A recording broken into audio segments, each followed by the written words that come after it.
Yo guys, so for today's video, ang ate ko ay magpapagawa ng bahay. Alam niyo na guys, nagla-live lang ako ng 2 to 3 hours a day. Kumikita na ako ng 40 to 50,000 a month. Hindi ka naniniwala no? Hindi rin ako naniniwala. Nasubukan ko na kasi kaya hindi rin ako naniniwala. Ayun na nga, sa tinagal-tagal ng kanyang pag-iipon ay ipaparenovate na niya ang kanyang bahay. Ay mga kasama bumili ng tiles for today's video. Hindi ko pala nasabi na matagal na pala itong video na ito. Last year pa ito, ngayon lang ako nag-oras mag-edit. At yan, papunta na nga kami ng bilihan ng tiles. Kasi nga, bibili kami ng tiles no ha? Ano nasabi? Ayun nga pala ang boses ni Rainiel. Sayang to. Ano ba yan? Parang maple? Ang ganda nga ng kulay nito oh. Ito light. Ito napili ni Ate Grace. Oo, ito. Maganda naman to. Oo, maganda rin naman. Saan kami? Ito mga hindi makikintab. 112 din. Ayan oh, 112. Pero hindi makintab. Ayun, napili din ni Ate Grace, makintab. Pero dito yung... Meron siguro Ate Grace. Ito ba yun? Ah, ito. Ang bibili ni Ate Grace ay ito. Itong 99 ang isa. Parang beige lang din. Ito dapat 27. Kasi wala na daw nitong stock.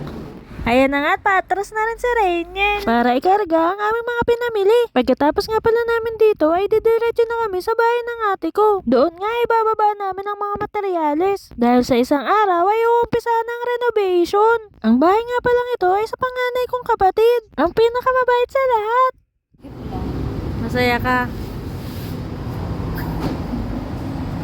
Aray! Kailangan step by step tayo. Pagkatapos nga palang maikarga lahat ay umalis na rin kami. Dahil mahaba-haba pa ang aming babahihin. Ayan o, inabot na kami ng gabi. Dito nga ipapakita ko sa inyo kung ano mga gagawin ng...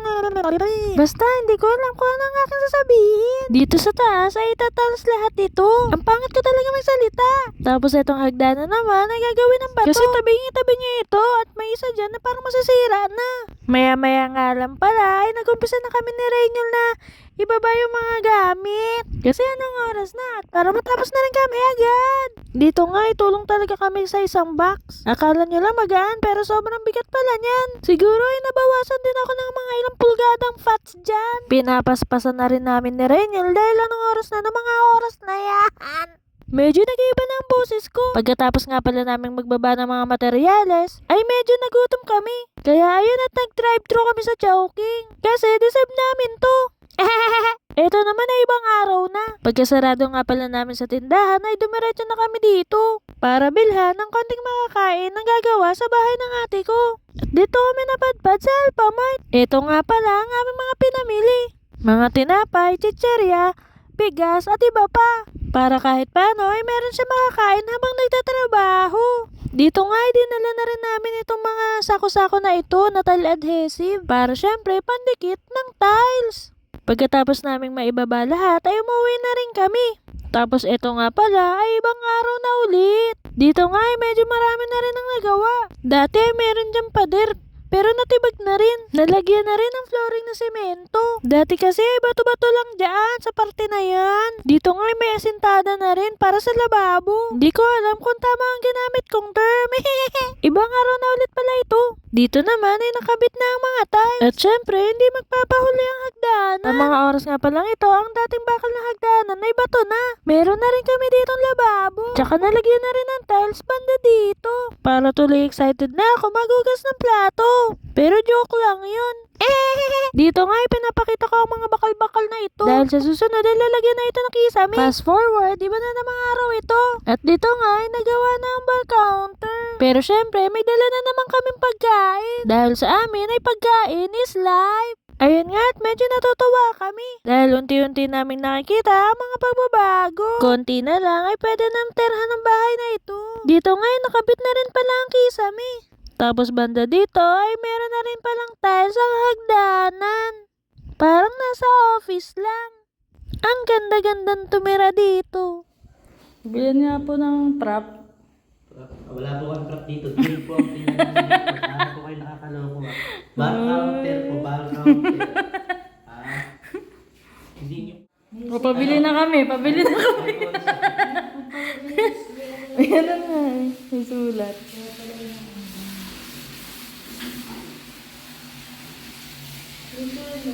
Ang tagal naman na nagtitinda dito.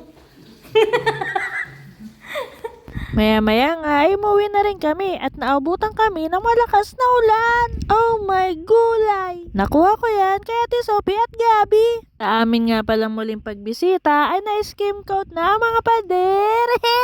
Ang gumagawa nga pala yung bayaw ni Rainiel. Konting-konti na lang ay matatapos na ito. Fast forward, iba na namang araw ito.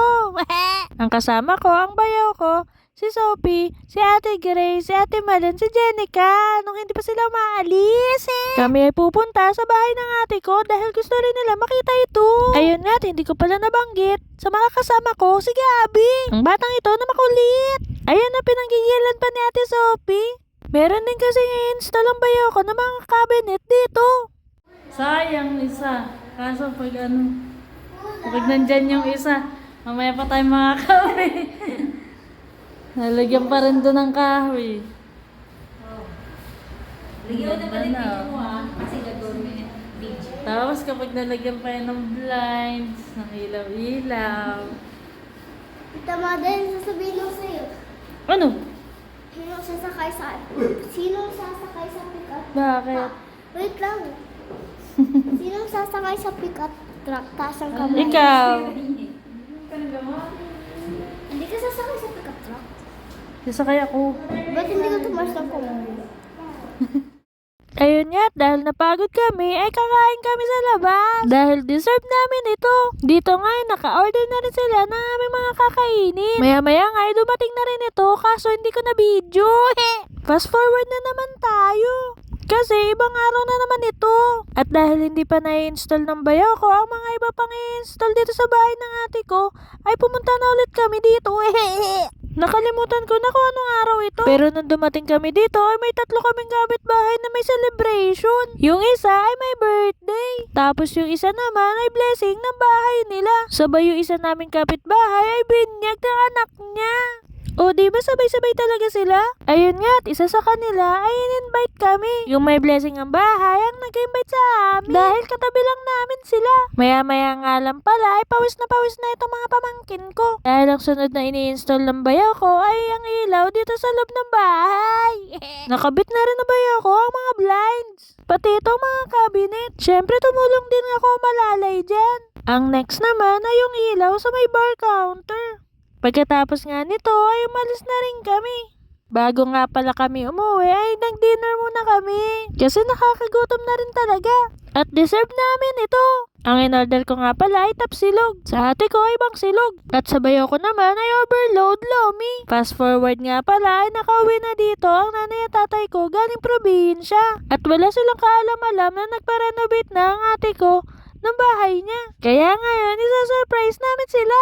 Habang nasa labas ang magulang namin ay pinauna ko na sa loob ang bunso kong kapatid. At sabi ko sa kanya buksan na ang mga ilaw. Kaso parang hindi pa niya nagigit. Pero maya-maya nga ay nagets din niya ako. Tapos dito nga pala ay tinawag ko na ang mga magulang ko. Habang nasa loob ang panganay kong kapatid at bunso kong kapatid. Nanay, dito ka muna. Nanay, ay tatay. Tara muna dito, tara muna. Tara. Pasok na kayo. Pasok na kayo.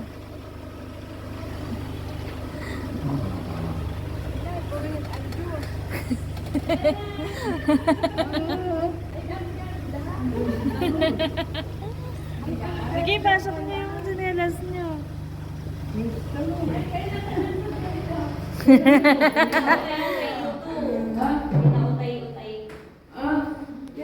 Maganda si Jay na pasok mo. Jalan, pasok. Asan na yung ano natin?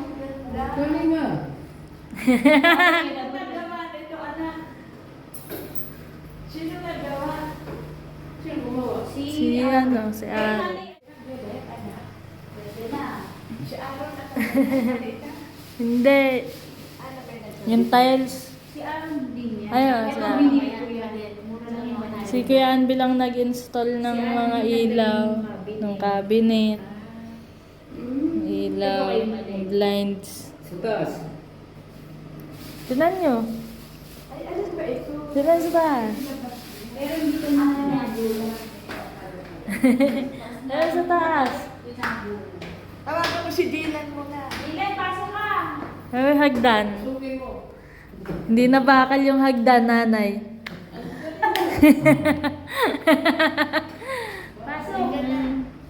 Ito, ganito na may home. Bato na yan. Ngayon pa lang nakita na ng nanay. Aba, ang galing. Hindi pa nga napinturahan niya nanay. Pero ito Yeah. pa, Grace. Oo, hindi pa yan tatay. Hindi pa yan. Hindi pa kasi Pero kaya na- ng budget. Pero na-tilesan na yung ano. Hindi. Hindi pa ayos, pero na-tilesan na lang. Ah, ganda. Mabuti na tiles mo ano. Oo, kasi ang bili ko sa tiles, di ba sinamalin 160? 112 lang. Diba? Oo. Mas bumaba. Tapos 100, magkano to? 99 pesos lang to. Yung sa babang tiles, 112 lang. Ito, 99 pesos lang ang isa. Ang galing. Ayun nga, at kitang-kita sa mukha ni nanay ang saya. Surprise! Para sa inyo ni tatay ito. Kahit hindi sa aking bahay ito. Sa tagal ng panahon, meron na tayo matatawag na bahay na sarili. Kaya maraming salamat sa Panginoon. Dahil hindi mangyayari ito kung hindi dahil sa Kanya. Shoutout din sa mga nakibahagi sa renovation na ito. Kaya dito ka natin natapos tong video na to. Hanggang sa susunod, paalam! Mamamamam!